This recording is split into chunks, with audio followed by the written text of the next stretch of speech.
Nilu PV. Saaressa ollaan. Tultiin eilen iskän ja popan kanssa meloin tänne saareen. Ollaan täällä nyt 1 yö oltu ja tullaan tänään kotiin. Lauantai on siis, en tiedä yhtään paljon kelloon. Perjantaina lähdettiin suoraan koulun jälkeen tänne. Käytiin marjastamassa äsken. Voittiin kalastaakin, ei tullut mitään. Tällä saaressa, tää on Lammassaari. Saaren sisällä on 5 lampea. 5 lampea tämän yhden saaren sisällä, tai 6. Aika ihmeellistä. Koitettiin virveliä heittää, ei onnistunut. Oltiin täällä tuossa teltassa yötä, mikä tuossa nyt näkyy. Täällä on kiikut, kaikki mukavuudet. Täällä.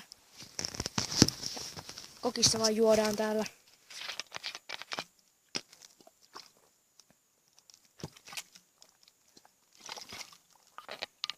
Ja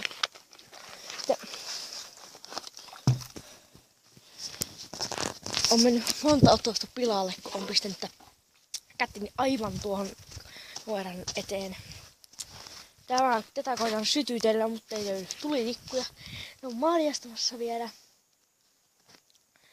Minä tulin jo tänne takaisin. Ihan mukava tämmönen saari. Täällä ollaan saaren rannassa. Lähdetään tänään siis pois päin. Huomenna tulee ehkä Brain Blaster-video, koska me käydään kaverin kanssa kaupungilla, bussilla. Saattaa tulla kaupunkivlog. Ihan mukava.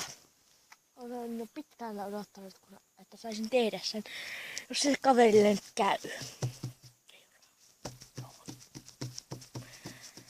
Mutta, niin semmoista. Täällä sitä on todella mukavaa olla. Yö oli ihan hitsin kylmä. Todella kylmä. Illalla oli hirmu paha olo. En tiedä mistä johtuu, varmaan väsymyksestä. Nukuin ihan hitsin hyvin teltassa. Paitsi sitä heräilin välillä yöllä, kun oli niin kylmä. Mikäs tässä? Ihan mukava saari. Täällä oli äsken kalastajia kävi tässä ja semmoista. Eilen oli ihan järkyttävät isot aallot. Järkyttävän isot aallot oli, kun oltiin tuolla tulossa. Mutta mä pistän tähän pakettiin, joten mä lopetan tämän videon nytten. Joten moro!